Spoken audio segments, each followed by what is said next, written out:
Hello subscribers and fellow YouTubers, what is up? How's it going?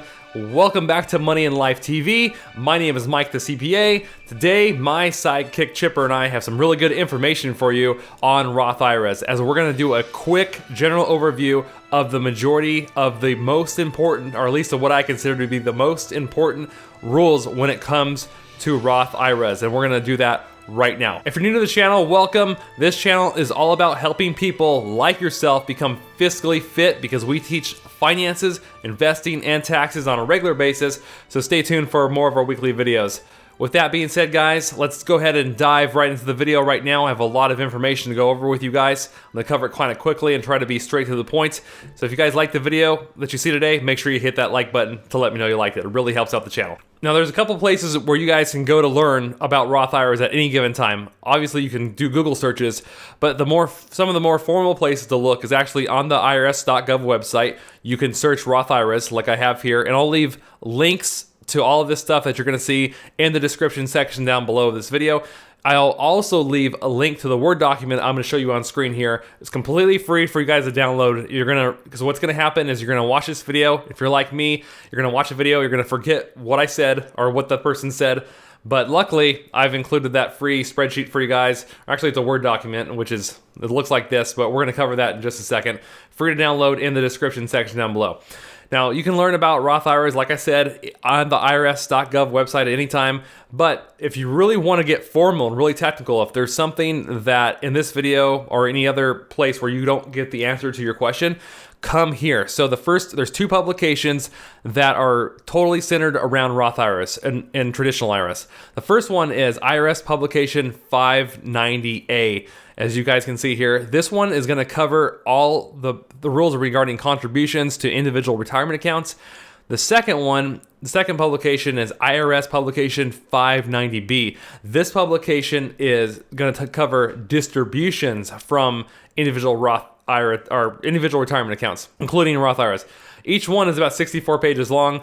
Of course, none of this stuff, guys, is straightforward. You know, when you go to learn about this, as you can see, there's over 120 pages of rules on this stuff. So that's why in this video, I've picked and choose what I consider to be the most important rules for you guys to know. Let's start with opening a Roth IRA first. A lot of people actually don't know where to go to open a Roth IRA, so let's talk about that. Now, there's many different brokerage companies and banks where you can open one. So some people I know bank at Wells Fargo, Bank of America. Often, if you ask your bank, if you've never opened a Roth IRA before, they have investment branches with that bank. So Wells Fargo has the Wells Fargo Advisory Branch. Bank of America has the I think it's Merrill Lynch, and they can get you in touch or put you in the right direction so you can open up your own directed Roth IRA with them. You can go with Vanguard. You can go with like E-Trade. Used to be Scottrade, but now it's TD Ameritrade, that's what I use. That's what I have. But there's all these different platforms you guys can use to open up a Roth IRA. So don't feel like you're stuck to one platform. You can use Open One and Fidelity, but I think you guys get the idea. So just know that there might be an initial minimum deposit. Some might not have any minimum deposit. Others might have some. So you might have to, for example, put in like $250 to $500, maybe $1,000 when you first open the account. But then after that point, then it's up to you to choose how much you want to contribute to it each month or each year. So what are some of the primary Roth IRA eligibility requirements? There's just a couple. Real simple, guys. So the first thing is the money you contribute to a Roth IRA, it has to be earned income, meaning it can't be income from investments. You have to go out and earn that income. So that's through a job. It might be, salary, hourly wages. You could be working like a side business, so it could be from mowing lawns. If you're young, let's say you're somebody who's a teenager mowing lawns, getting paid that way. You could pay an allowance. But the general idea, guys, is you have to have money from wages or profits from a small business or a business of some kind in order to open these. Investment income will not qualify. You have to have earned income. Now, when it comes to contributing the maximum amount of money to your Roth each year, there's a couple of rules in place. Mainly, it's dependent on your tax filing status. Let me repeat that. Your tax filing status is really going to dictate the rules for you here. But if you're single, if you file single or head of household, your income, in order for you to max out your Roth IRA, which in 2018, the max is $5,500 for the year, your income, if you're single or head of household, would need to be less than $120,000. So if your income is above 120,000, it starts, the amount you can contribute to a Roth starts to phase out. So I think between the range of 120,000 and I think to 130,000, I would have to double check my numbers here, but basically you're going to start to phase out what you can contribute to a Roth IRA. If your filing status is married, you file jointly, or if you're a qualifying widower, then in order to contribute the maximum amount to your Roth IRA, your income has to be less than 189,000. And then it starts to phase out at any amount above that in terms of what you can contribute. And there's more information on the phase out rules in the publication 590A. We won't do it here for sake of time, but if you guys have questions about that, just let me know and then I can go over that in more detail. The third eligibility requirement for opening a Roth and contributing to a Roth is age. So many people think you have to be 18 years or older. Well, generally that's the case, but there are some exceptions. A lot of times there are children or very young teenagers who work for their parents, grandparents, maybe there's a small business, or maybe they have a yard business, right? So like maybe they start at 14, 15 years old, start mowing lawns for their neighbors, etc. Well, that money can be counted towards money that can be contributed to a Roth. Now, the thing is though, you want to keep track of that, okay? So if you're under the age of 18, it's important that you keep track of that information. And the thing, and I have an example right here, but the idea here is, guys, is if, let's say you're a teenager and you make $3,000 cutting grass or mowing people's lawns, well, you can't max out your Roth because you've only made if that's the only income you've made for the earned income, you can only contribute to a Roth IRA $3,000. So you're limited at what you can contribute up to how much earned income you have. If you don't have $5,500 or more in earned income, you're not going to be able to max out your Roth. Okay, that's eligibility requirement number 3. But what's nice is that even if you're under 18, many different firms or brokerage companies will allow you to open up a Roth IRA. I'll let you guys read more of this stuff in your own time and in detail when you have a second. Now, just so you know, from a record standpoint, the type of records you want to include is you want to have written records of, especially if you're under 18 and don't receive a W-2, you want to have written records of the type of work you do, when the work was done, and for whom the work was done for, and how much the child was paid. This is for somebody who's under the age of 18, who maybe has a small side business or something like that, who wants to contribute to a Roth IRA. So what type of account is a Roth IRA? Well, the account or annuity must be a designated Roth IRA when it is set up. This is a retirement account for tax purposes. So for tax purposes, this Roth IRA, it's actually going to be labeled as a retirement account, and that's what gives it its special tax exempt status. Okay guys, let's talk about the contribution rules for Roth IRAs. Are contributions to Roth IRAs tax deductible? And the answer is no. Contributions you make to a Roth IRA are not tax deductible. So basically, it's money let's say you've earned a paycheck, you've already been taxed on that money.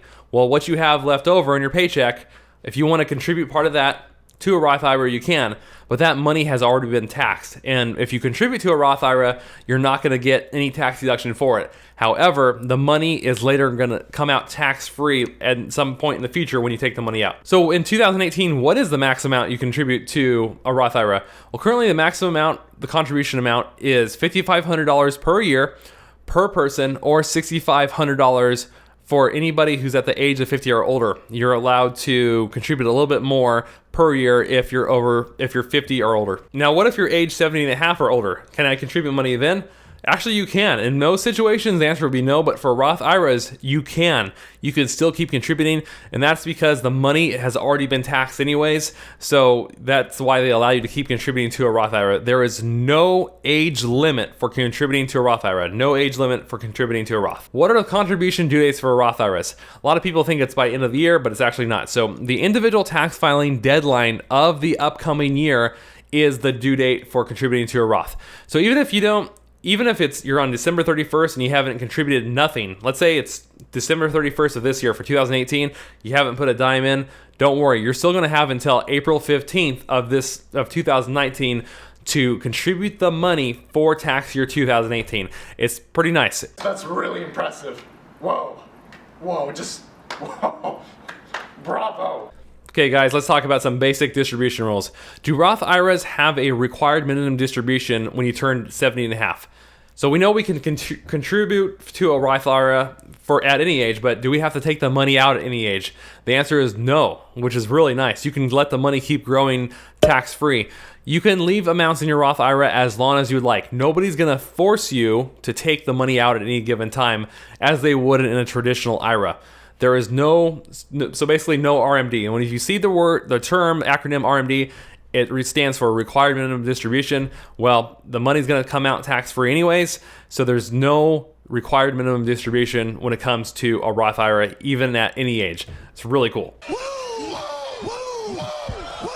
Okay, guys, let's talk about qualified distributions. A lot of people don't know what that is, but for a distribution from a Roth IRA to be qualified, the IRS, just so you know, the IRS treats a Roth IRA withdrawal made more than 5 years after the first tax year in which you made a contribution, including earnings, as a qualified distribution. So if you want the distributions to be qualified, that money, the amount you contribute up front, plus any earnings, would have to have set in that account for 5 or more years. Now, there's a big misconception about withdrawals and distributions when it comes to age. So the question is, if I am under age 59 and a half, will I be penalized if I take money out of my Roth IRA? And the answer really is, it depends. Contributions to a Roth IRA can be taken out of this account if under 59 and a half, and I'll explain that in just a second. However, earnings cannot be taken out without penalties if you're under the age of 59 and a half. You may even be subject to taxes on the earnings portion of the distribution. So basically, guys, what this means in a nutshell is money you put in, contributions, okay?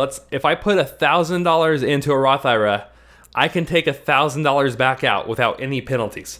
But if I put $1,000 into a Roth IRA, and let's say that money grows to $100 more, so I have a gain of $100 now on the initial $1,000 I put in. If I take out that $1,000 plus that extra $100 in earnings I made, well, then that extra $100 in earnings, I'm going to be subject to early withdrawal penalties. There's some exceptions to that, which we're going to talk about in a second. But just so you guys know that it's only the money you put in that you can take back out at any time. The money that's made from earnings based on your initial contributions, that's where you're going to get yourself in trouble. So you can take out contributions, but don't touch earnings unless you have very special circumstances, because those earnings you try to take out when you're under the age of 59 and a half, those are going to bite you. Those penalties are going to bite you in the butt and you're not going to like it. But it's a 10% off the top, and the IRS might even treat it as taxable income. So you have to be careful with this sort of stuff. And I've written all this stuff out for you guys because it's important to go back and reread these rules, especially before you make a distribution, not after. There's a couple circumstances when you can avoid penalties, but you might not be able to avoid tax on distributions. So it's the early withdrawals that will avoid penalties, but will likely not avoid taxes on earnings distribution. Hey guys, in this example, the Roth IRA has been held open for less than 5 years.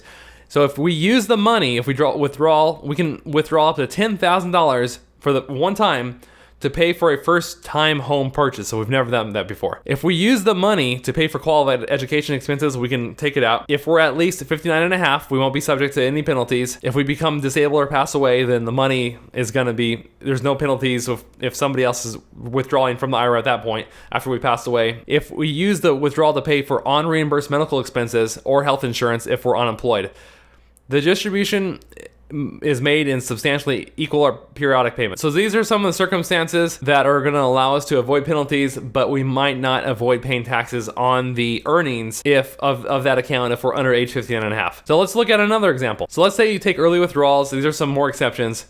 In this instance, we're going to avoid penalties and taxes on the earnings. Now, this assumes the account has been held open for more than 5 years, so greater than 5 years. So on basically the same points, right? We can take out the $10,000 for a first-time home purchase. We can use the money for qualified education expenses. I think I just forgot to list it here. Double check me on that. Check the publication. Another exception is if you're age 59 and a half, if you become disabled or pass away, if you use the money to pay for unreimbursed medical expenses. As you guys can see, is basically as just the same as it was up here, but the difference is that the Roth IRA account was held open for more than 5 years. And that's why so when we're taking out the money, we get the qualified distribution treatment. And if you remember that, it covers, unqualified distributions cover both the principal portion of their contribution and any earnings we received. So that's why it's not only penalty free, but tax free. So make sure you're checking these rules, guys. Talk to the custodian of the IRA account. Call them, ask them questions if you have any. Be certain of the rules before you take distribution. If you want to transfer money from one Roth IRA into another Roth IRA and you request that a check is made payable to you, you have up to 60 days to deposit that check into another IRA without taxes or penalties.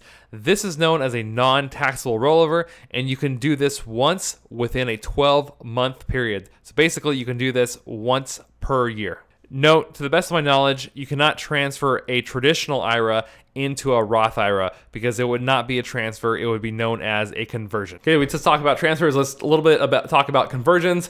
So conversions, when you take a taxable IRA, like traditional IRA, and you want to convert it to a Roth IRA. So when you try to convert that money, you're going to have to pay tax on it up front. You guys can read this. I'm not going to read all this to you guys, but you can read this in your own spare time or pause the video here to read some of these rules. Definitely look in the publications.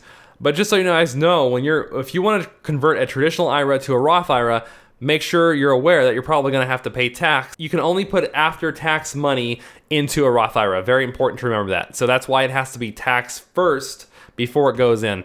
A couple other important items related to Roth IRAs.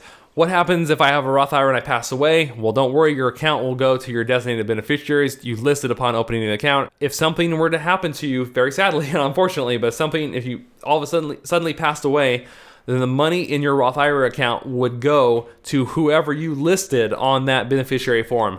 That's who your money would go to or be transferred to. Some people get Roth IRA rules and 401k rules mixed up. So some people ask the question, can I take a loan from my Roth IRA?